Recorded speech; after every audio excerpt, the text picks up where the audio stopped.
Hello दोस्तों, देखिए प्रमेय 8.9 क्या कह रहा है।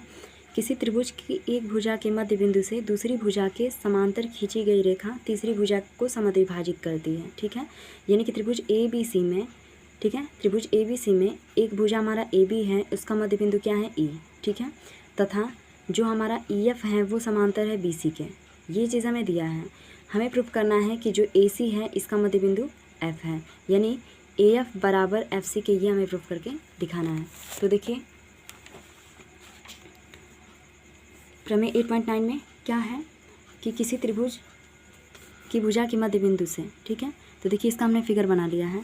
त्रिभुज ए बी सी में एफ क्या है, ए बी का मध्य बिंदु, और जो हमारा ई एफ है वो समांतर है बी सी के। और प्रूफ क्या करना है हमको कि जो हमारा ए एफ है वो एफ सी के बराबर है। तो आइए बारी बारी से हम लिख लेते हैं कि सबसे पहले हमें दिया क्या है। ठीक है, तो दिया है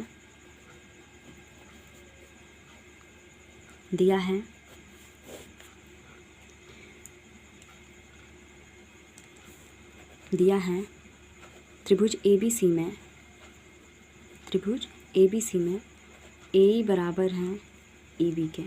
ठीक है, यानी कि ए जो है वो ई बी के क्या है, बराबर है, तथा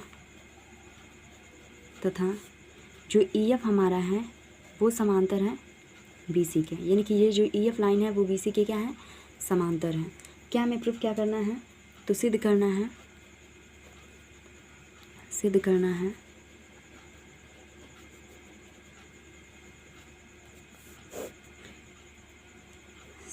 है ए एफ बराबर है एफ सी के।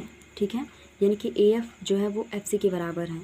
तो यहाँ हम लिख सकते हैं ए एफ एफ सी के बराबर है, या एफ भुजा ए सी का मध्य बिंदु है, ये हमें प्रूफ करना है। ठीक है, रचना हमने करा है, तो रचना को हम लिख लेते हैं कि क्या रचना किया गया है इस प्रमेय में। तो रचना हमारा है सी डी जो है वो समांतर है बी ई के। ठीक है, यानी कि ये जो सी डी लाइन हमारी है वो बी ई के क्या है, समांतर है। तो लिख लेते हैं यहाँ पे ई एफ डी तक इस प्रकार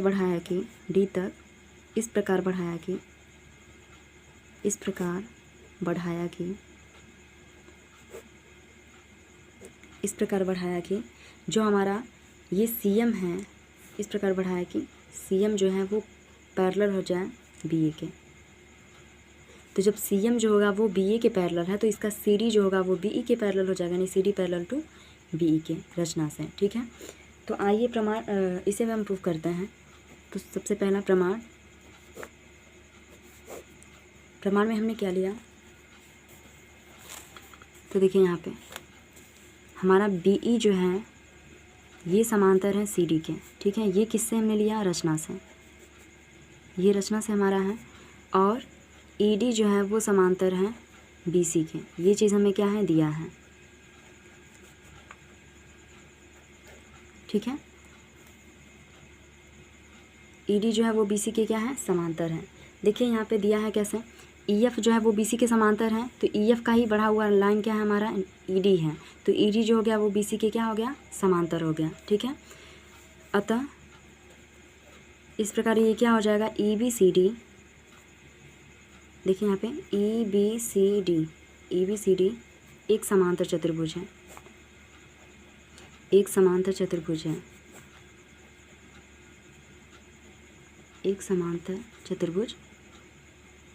ठीक है, ई बी सी डी क्या है, एक समांतर चतुर्भुज है। तो इससे हमें क्या मिलेगा, इस प्रकार से जो हमारा ई बी होगा, ठीक है, यानी कि ई बी जो है वो बराबर हो जाएगा सी डी के। ई बी बराबर हो जाएगा सी डी के। क्यों, क्योंकि देखिए ई बी सी डी एक समांतर चतुर्भुज है, तो ये वाली लाइन इसके बराबर और ये वाली लाइन जो होगा इसके बराबर। तो हमने क्या ले लिया, बी ई बराबर सी डी के। ठीक है, और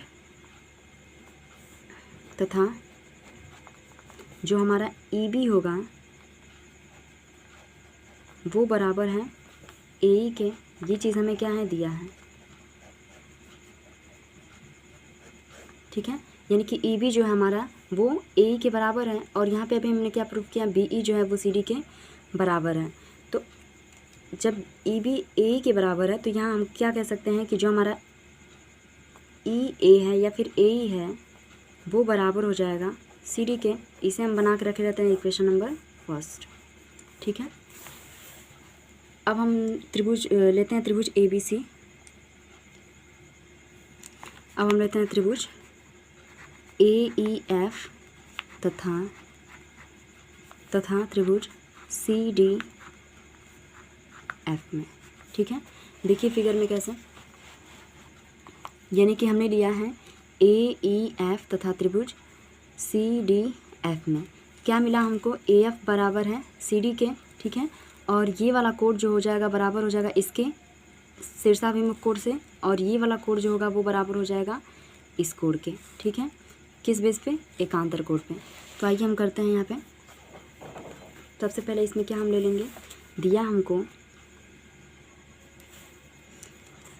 एंगल ए बराबर है, एंगल ए बराबर एंगल सी के। ठीक है, किस बेस पे, तो ये एकांतर अंतःकोण है, एकांतर अंतःकोण, एकांतर अंतःकोण ए सी के बराबर हो गया, तथा यहाँ से जो हमारा ए एफ ई है ये बराबर हो जाएगा एंगल सी एफ डी के। ये किस बेस पे होगा, शीर्षाभिमुख को। ठीक है, ये है शीर्षाभिमुख कोण, तो शीर्षाभिमुख से ये बराबर हो गया, तथा जो हमारा ए ई है, ए ई बराबर हो जाएगा सी डी के। ठीक है, यानी कि चित्र में अगर हम बात करें तो देखिए ये वाला हिस्सा हमारा बराबर हो गया इसके, तो त्रिभुज क्या हो गया, सर्वांगसम। ठीक है, तो त्रिभुज ए ई एफ जो हो गया ये सर्वांगसम हो गया त्रिभुज सी डी एफ के। किस बेस पे हुआ है, एंगल साइड।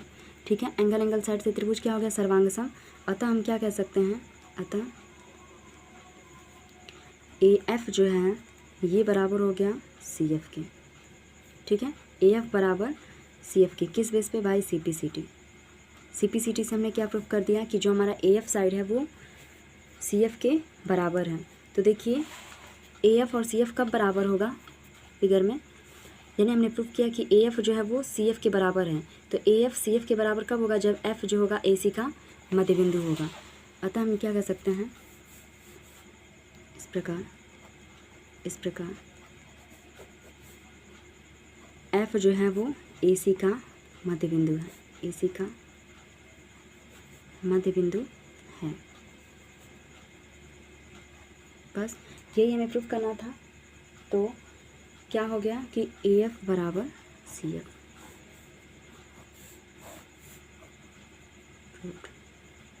ठीक है, तो ये रहा हमारा 8.9 का प्रमेय।